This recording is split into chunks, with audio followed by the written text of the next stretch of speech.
Well, welcome to Bloomington today. I'm Kaylin Cockrell. Thanks for joining us. Well, March 20th marked the first official day of spring, and that means Bloomington's annual Citywide Curbside cleanup is right around the corner. It's time to take a look in your garage, basement, or attic and get rid of any items your regular trash service wouldn't normally take. The city will be divided into 5 collection sites, taking place every Saturday starting April 14th for 5 weeks. The first section will be neighborhoods east of Portland Avenue. Crews will be busy collecting materials such as furniture, appliances, large pieces of scrap metal, and construction materials. Boxed up unwanted items in general will also be picked up at the curb. City officials ask that residents set materials out at the curb at 7 a.m. on your pickup day. To find out when your pickup day is, as well as a full list of what items are accepted, visit the city's website and keyword search Curbside Cleanup. There are many senior citizens throughout the metro area that are without mobility, transportation, and often food in their cupboards. One local nonprofit agency is countering that by bringing the store right to the doors of our area elderly. Take a look. I always try and pick out like one that I would want to feed like my grandma or my mom. So that's the philosophy every store-to-door volunteer lives by, providing clients with nothing but the best. Strolling through the aisles at your local grocery store can be relaxing for some, a hassle for others, but often it's a task not able to be performed by some members of the senior community. Whatever the reason why, Store to Door makes sure elderly residents never go hungry. Store to Door is a grocery shopping and delivery service for homebound seniors, ages 60 and older, and our mission is to help them stay living independently as long as possible. Cub Foods in Bloomington is just the first stop for us today as we hit the aisles early to avoid the crowds. Each client creates a grocery list, and once every 2 weeks, that list is forwarded to a volunteer shopper who picks up the requested items. More and more clients are utilizing the services offered by Store to Door for a variety of reasons. Or a lot of people just have some physical mobility issues, arthritis, maybe vision or hearing issues where it's really difficult for them to get to the store, walk around the store, carry heavy bags of groceries. Maybe they can't read the labels very well. Once the groceries are checked out, paid for, and packed up, they're loaded into a delivery van, and we're off to our first delivery. Not only are the groceries brought to the client's door, they're unpacked, and when asked, jars and cartons can be opened as well. This service isn't a service of convenience, it's a service of necessity. These people really don't have any other options. Many of them are very isolated. And so we hear from clients quite frequently that this is just a godsend for them. Store to Door provides grocery shopping and delivery services for more than 1,400 people who want to remain independent despite their age, health, or disability. And so far, it's worked out great for Mary.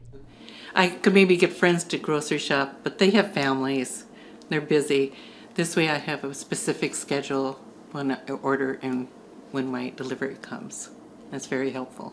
It's forcing me to create a menu every 2 weeks, and so I'm actually going through recipes and trying new things every time, and that's been a lot of fun. Store to Door is always looking for volunteers to process clients' grocery lists as well as shoppers and delivery people. To find out how you can volunteer your time, log on to www.storetodor.org. And if you're looking to spend less at the grocery store this year and try your hand at growing your own fresh food, maybe you'd want to try gardening.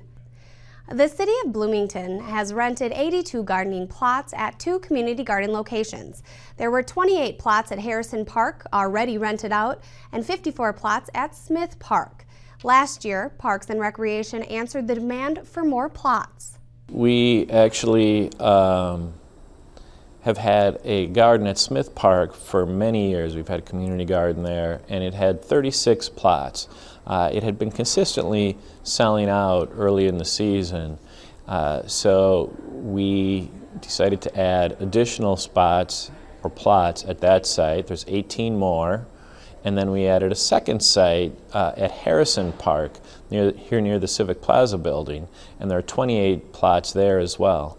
Last year was the first year of this expansion, but we were sold out last year, and I think we'll sell out again this year. Weather permitting, the gardening season runs from April 21st through October 21st. Plots are 10 feet by 15 feet, and there are on-site water tanks at both sites for gardeners to use. And if you're thinking, well, I've never gardened before, a community plot might be the perfect place to try out the hobby. Community gardens are perfect for a lot of people. They're great for the person who hasn't gardened before and is just getting started. Maybe they want to try it before they dig up their backyard or wherever they're going to do it. It's also great because you can learn from the other gardeners. There's a social aspect to it because you might have a gardener on both sides of you, and maybe they're growing slightly different crops or they have different insights than you, so it can be a lot of fun that way. To find out more about the City of Bloomington's community gardens, just log on to the city's website and keyword search garden. And as of March 20th, there are just 2 spots left at Smith Park.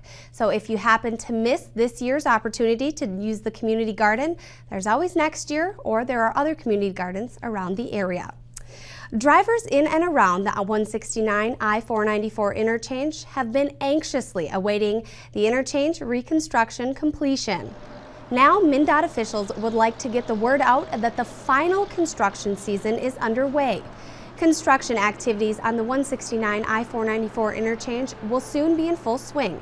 Construction continues on retaining walls along 169, water main removal, and storm sewer work. Also, pile driving activities have been extended through the end of March. Join MnDOT officials on Wednesday, March 28th for the Highway 169 I-494 Interchange Reconstruction Open House. This event, held at the Helmuth and Johnson PLLC building located at 8050 West 78th Street in Edina, will highlight the main goals and timeline of the final construction season. Once construction activities are completed in November of this year, all traffic movements will be available to motorists, mainly through the use of the newly constructed freeway ramps and bridges, as well as the frontage road system. For additional details on the March 28th open house, you can call the Project Information Hotline at 1-877-563-4768. And it's now time for a short break. When we come back, we're happy to be joined by Mayor Gene Winstead to discuss the recent 2012 State of the City presentation. Stay right here. How do I enroll in Medicare? What's covered? How much does it cost? Are my prescriptions included? Are there penalties for not enrolling? Why is this so confusing? Medicare can be confusing, but resources are available to help you make confident decisions about your health coverage. Take the time to educate yourself about Medicare. Learn more. Visit ncoa.org/Medicare or MedicareMadeClear.com.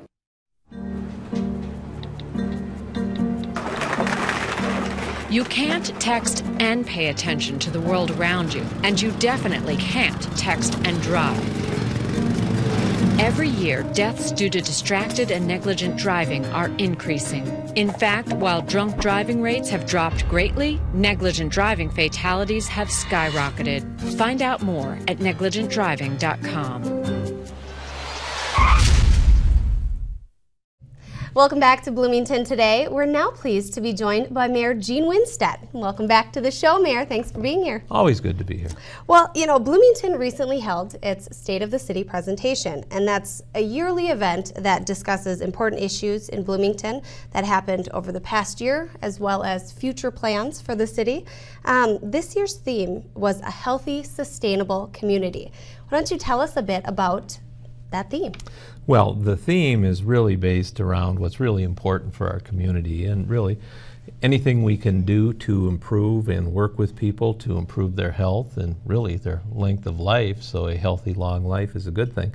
But we dovetailed it also to really the health of our community is so important too. The organization of the city and all else that goes on in the city needs to be healthy and sustainable going forward. So we put forth the examples, and the theme of the State of the City address was exactly that. Perfect. Well, you got the presentation moving, literally. Why don't we take a look now at how Mayor Winstead started off the presentation with a bit tied into the Do Town campaign. Take a look.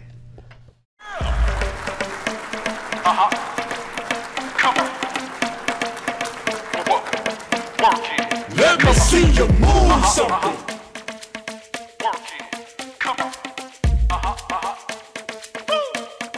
Let me see you move something. Everybody move your body. Let me see you shake that body. Come on and rock that body. Let me see you move something. Everybody move your body. Let me see you shake your body. Well, that was quite a way to kick off a presentation. Well, I hope it was invigorating. The Do Groove guy has been one that's fun to associate with and has really worked well in identifying people and trying to get them active again. So he was fun to interact with, and really it gets you motivated. And so I hope I could spread it also. That song really gets in your head and stays there. That's a good thing. Okay, well, why don't you tell us a bit about the Do Town campaign and how it relates to a healthy, sustainable community? I mean, there are lots of ties there. Lots of ties, and we're thinking as a city now on what we can do to really facilitate and help people to be aware and eat healthy, as well as stay active, an active lifestyle. And so there's different things we're doing as a city, different policies we've put forth. We've put forth an alternative transportation plan in the city that we're working to implement. And that'll just help people get out walking, biking, just being more active, using the trails, sidewalks throughout the community. And that dovetails into our complete streets, where all streets, where it makes sense, we're trying to get those amenities there so people feel comfortable and safe, and it's easy to get out and walk and bike and stay and be more active.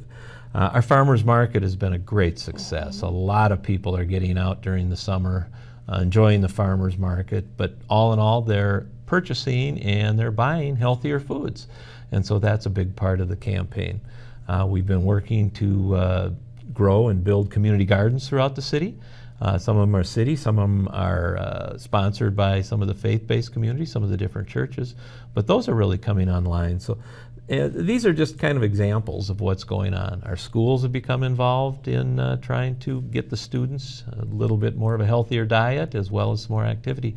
So we're just still in the formative stages, but working to get things like this active and moving in the city of Bloomington. Absolutely. It's all about making the healthy choice the easy choice. Exactly. Literally. You're hitting on it. It's what we would hope to accomplish. Wonderful. Well, another point addressed was the higher density mixed-use development in Bloomington. Some examples of that are the Penn American District and the South Loop districts. You know, what is higher density mixed-use development, and why is it a part of our future goals here in Bloomington? Well, it's the housing and the lifestyle, which is to a degree the wave of the future. It doesn't mean Bloomington's going to go away from being a community based with neighborhoods and in a suburban style setting. But what we're seeing going forward is that it makes sense for sustainability purposes, and really with the demand of people coming to our community, as well as people who want to stay within the community, are looking for a little more tightly knit, mixed use housing developments that have, it's been multiple housing, it's been apartments, it's been condo kind of development. So it's dense, but it's got that blend of street level retail, shops, restaurants, things that go along with it, areas that people can walk and feel safe walking in their neighborhood. And so it all ties in together with the sustainability and really the Do Town scenario. And so we've got plans for many of them, and Penn American is the biggest one we see going now, but we have some other new developments coming online. One of them in the Normandale Lakes area, then we've got other developments happening throughout the community. Out in the southwest corner, we've got some we can talk a little bit about, but that is what's important for going forward. It's what people are wanting, whether they're looking to downsize from a home or they're looking to enter the community. for the first time and get a living quarters. They're looking for that style. Absolutely. Well, and that's not the only development from, that is kind of taking off this past year. We had some residential development, a big development actually. Tell us a bit about Hidden Bluffs. Well, Hidden Bluffs, and here again, that's a suburban style subdivision in the city of Bloomington out in the southwest corner of our community. They acquired land from the Bethany Fellowship campus, and it's a 40-home subdivision being developed by Pulte Homes. And there's 40 homes designed in here. There's been 10 building permits pulled already, and I think 8 or 9 of those homes are really completed. Some of them have been purchased, and it's moving forward really at a fast pace at a time when housing has been kind of distressed. So we're seeing that, and that's a positive thing. We're also seeing out in that same area a new senior campus coming out too, and that's on the Bethany Fellowship campus, and that's being put forth by Presbyterian Homes, and it's called Founders Ridge, and it's a 3-phase development. The first phase is finished, and that's some senior living, and it's a beautiful facility, and they're getting people ready to move, and it's filling up quick. With a lot of people. It is filling up quickly. Well, not only do city officials want to promote physical health throughout Bloomington, but financial health is also a vital role when it comes to being successful. City Manager Mark Bernardson, he actually was the one that addressed that in the State of the City presentation. Any notes on the city's financial health? Well, we are financially healthy, and that is so important for the organization. It's part of really a city that's going to last into the future and to be sustainable. We have retained, and you've heard this many times, our AAA bond rating from the 3 rating agencies, and that really puts us in an elite class of municipal governments that is able to achieve that. There's only a few out of the many thousand who obtain that AAA bond rating from the 3 rating agencies. So we're there. Happy to report, as Mark did, that we have kept our property tax levy level again this year, and the cost on the median value home in the city of Bloomington is under $68 a month for all that the city provides, and that really is a bargain, and it's a bargain just for what you get. But even when we look and compare it to the other communities in our area and region, it's very low, and it's very competitive with all of them. So those are the types of things that really address the future of the city of Bloomington and really the sustainability of it. We're in good shape there. Good. With the current state of the economy kind of starting to rebound, after some tough times, talk a bit about some of the employment numbers throughout the city of Bloomington, again, addressing the financial health. Sure. Coming out of these tough times, of course, a lot of people found themselves unemployed, having a hard time of it, and it hasn't been easy for many, many people. But things are looking up. We've seen Bloomington come down from a high peak of 8.6% unemployment, which was in June of 2009, and we're currently down to 5.2%. So we've made marked improvement moving forward. There still are some people out there who are having a tough time, and we need to be aware of that, and we need to go, but things are looking up for us, and the Bloomington unemployment rate and figures are better than the region, the state, and really the nation in general. So those are other positive things to report. Absolutely.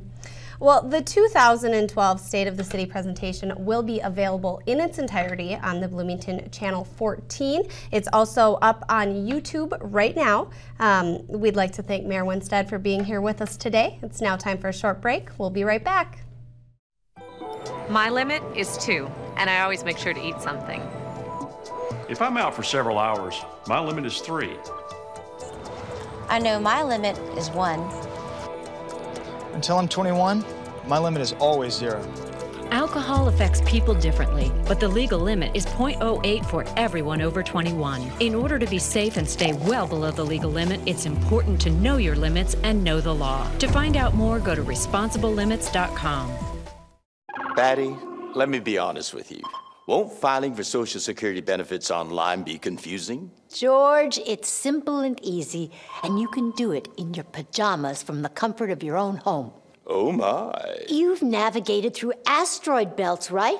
Oh, sure, plenty of times. Well, compared to that, navigating socialsecurity.gov is a snap. Really? It's so easy. Even Kirk could do it.